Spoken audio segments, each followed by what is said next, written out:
Oke, halo semuanya. Gua Ino. Gua Akmal. Hari ini kita akan membahas tentang SDGs Indonesia Emas 2045. Betul. Apa sih itu Indonesia Emas 2045? Nah, jadi gini, No, gue jelasin ya kalau Indonesia Emas 2045 itu adalah visi Indonesia menjadi negara maju. Nah, negara maju dan salah satunya kekuatan ekonomi. Karena kan di Indonesia ini kan ekonominya masih kurang banget lah ya. Benar. Terus ekonomi dan semoga tuh semoga Indonesia tuh di tahun 2045 tuh ekonominya tuh makin besar lah seperti itu. Iya. Nah, terus visi Indonesia Emas 2045 itu menargetkan Indonesia itu yang lebih maju, adil, dan makmur dengan kualitas manusia yang unggul seperti itu. Oke, kalau setahu gue sih selain memajukan ekonomi juga memajukan SDM anak muda juga ya. Nah, Kayak betul. kita tuh dituntut kreatif, dituntut untuk menjadi anak muda yang berpikiran luas untuk memajukan negara kita juga, Indonesia. Betul, ya.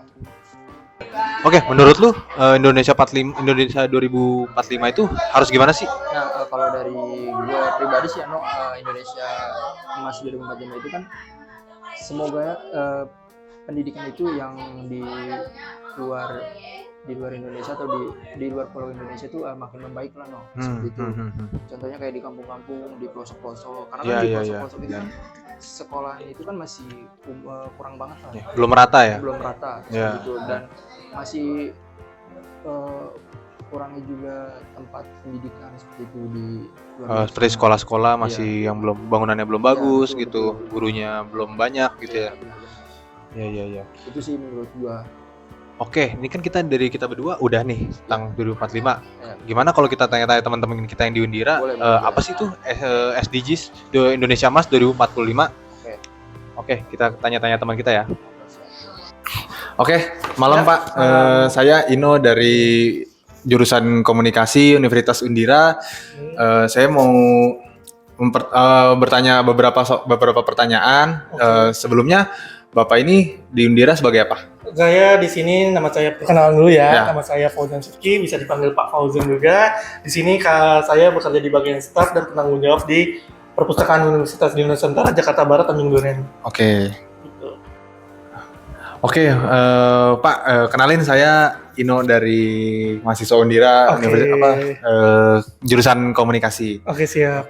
Saya mau nanya boleh ya? Oh, boleh. Silakan.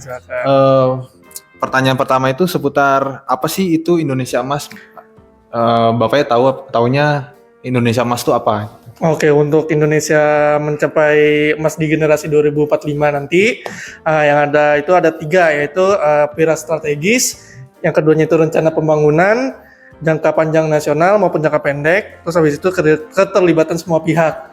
Gitu. Yang 3 itu kayak pilar strategis itu seperti kayak sumber daya manusia yang unggul, transformasi dan ekonomi, dan pembangunan infrastruktur gitu. Kalau untuk rencana pembangunan jangka panjang itu kayak seperti menyusun RPJN 2045 dan sampai sekian, itu sebagai roadmap untuk mencapai visi misi yang akan ke depannya datang.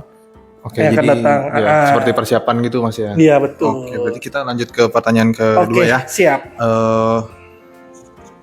Apa sih yang jadi pegangan untuk menuju Indonesia Emas? Pegangan untuk Indonesia Emas itu ada beberapa, yaitu sebagai pendidikan berkualitas, pengembangan karakter, akses informasi yang sangat luas, yang sekarang digitalnya udah era 5.0 juga, terus lingkungan yang kondusif di sekitar kita. Oke. Menurut kita lanjut ya. Oke, siap. Menurut Bapak nih bagaimana sih kita langkah-langkah untuk membentuk generasi emas yang unggul?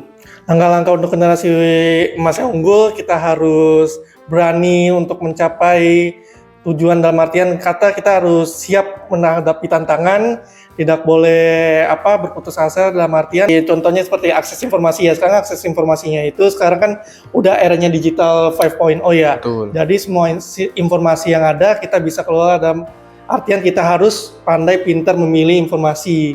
Jangan sampai menyebarkan hoax. Itu aja. Oke deh Pak, makasih Pak ya. Oke, siap. Ya. Oke. Sorry, sebelumnya dari kelas mana, jurusan mana, semester berapa? Ya, perkenalkan nama saya Ivan dari semester 2 dari Prodi Ilkom. Selamat malam, perkenalkan nama saya Akmal dari semester 5 Prodi Ilmu Komunikasi. Oke, di sini saya akan nanya sama Masnya nih ya. Pendapat Mas tuh apa sih Indonesia Emas di 2045?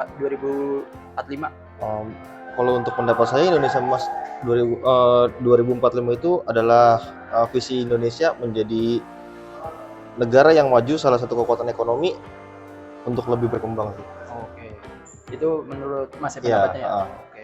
itu untuk pendapat saya. Nah, lalu saya juga mau nanya nih Mas, apa yang menjadi pegangan untuk menuju Indonesia Emas di tahun 2045? Mungkin adanya salah satu pilar strategi ya. Iya. Yang dimaksud itu terdapat beberapa pilar strategi yang harus dijalankan. Oke. Yang harus dijalankan maksudnya dengan adanya Indonesia Emas itu benar-benar harus dijalankan dengan baik. Iya. Dan tidak ada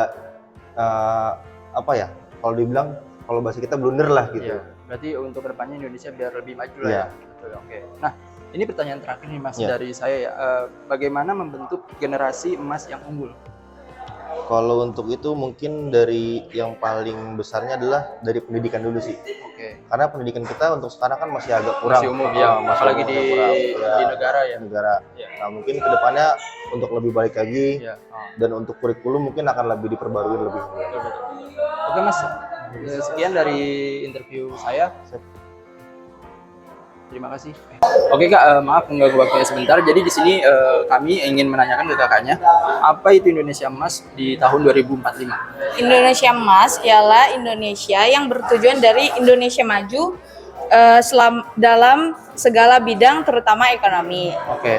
Indonesia Emas menargetkan Indonesia makmur dengan banyak generasi prestasi dari anak bangsa. Mungkin kalau dari Ino ada yang ingin ditanyakan, no? Tanya kedua saya.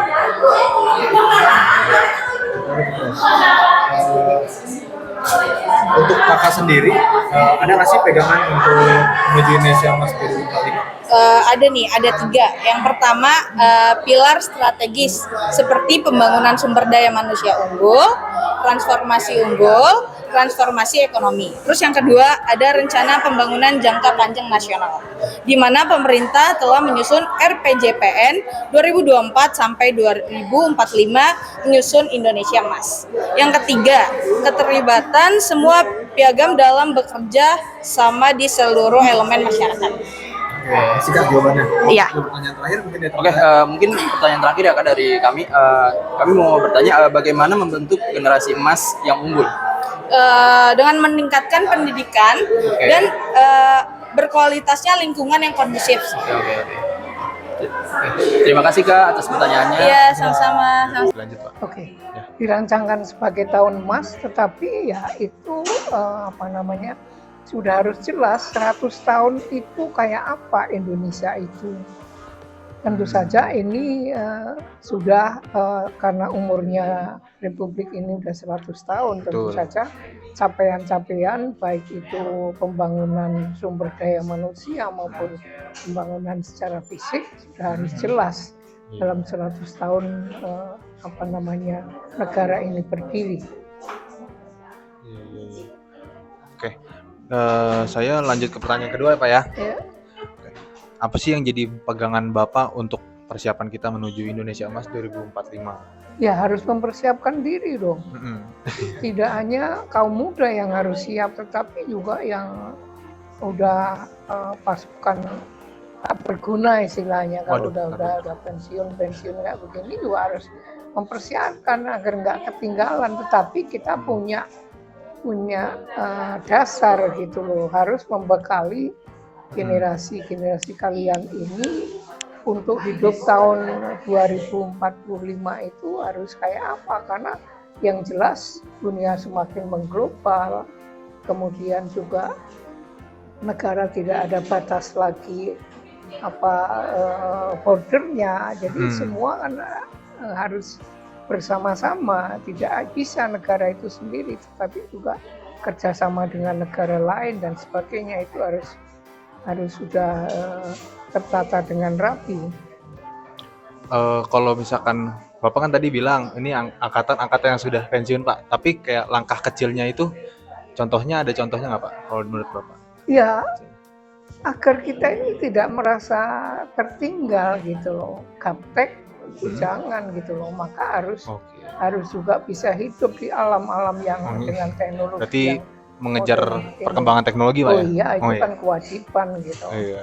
Karena apa, nanti kalau kita malu kan ditanya oleh anak cucu tetapi nggak bisa jawab itu kayak apa gitu loh. Maka sampai sekarang pun kita harus menyesuaikan diri dengan kebutuhan masa yang akan datang itu kayak apa. Tidak hanya di bidang teknologi tetapi bidang-bidang yang lain. Oke, ke pertanyaan selanjutnya Pak ya. Oke Pak, yang terakhir itu bagaimana langkah-langkah untuk membentuk generasi emas yang unggul Pak dari negara lain? Itu tergantung kalian ya, tergantung manusianya sendiri. Yang lain-lain itu kan hanya memberikan arahan gitu loh, bahwa nanti di era zaman itu kan persaingan udah nggak terbendung lagi, makanya juga anak-anak muda harus mempersiapkan diri gitu loh, mempersiapkan diri segalanya gitu, karena dunia ini nanti akan dikuasai oleh kalian-kalian yang muda-muda. Sementara kalau saya yang udah di atas 65 ini 20 tahun lagi itu bonus kalau kita masih bisa menikmati gitu loh. Tetapi ya kita semuanya anak-anak muda harus mempersiapkan, tidak ada hanya dari segi fisik tetapi juga dari segi pemikiran untuk mengantisipasi perubahan-perubahan zaman, juga untuk bisa hidup tidak hanya untuk negara kita tapi juga untuk negara lain gitu, artinya bersinergi gitu. Nggak bisa kita akan berdiri sendiri, itu udah mengglobal. Sebagai contoh sekarang aja udah tidak hanya makanan tapi yang lain-lain kan sudah masuk ke negara kita gitu. Iya. Jadi harus siap segalanya. Udah. Oke, terima kasih Pak Sunu udah mau ditanya-tanya. Ya, silakan. Oke guys, jadi kita berdua ini sudah nanya-nanya sama mahasiswa. Benar. juga. Jadi mereka itu masih banyak yang belum tahu banget tentang apa itu Indonesia Emas 2045. Oh, iya. Oke. Tadi salah satu yang kita wawancara juga ada dosen. Nah, di situ Betul. kita dapat perspektif tentang Indonesia 2045 dari pandangan seorang dosen yang sudah mengikuti jejak Indonesia sejak dulu, Ya, sejak betul. tahun-tahun zaman pemerintahan Soekarno. Oke guys, segitu aja dari kami. Semoga video ini bermanfaat dan berguna bagi anak muda zaman sekarang. Betul, Oke. betul. Nah, jangan lupa like, subscribe. Nah, benar. Oke. Oke. Bye.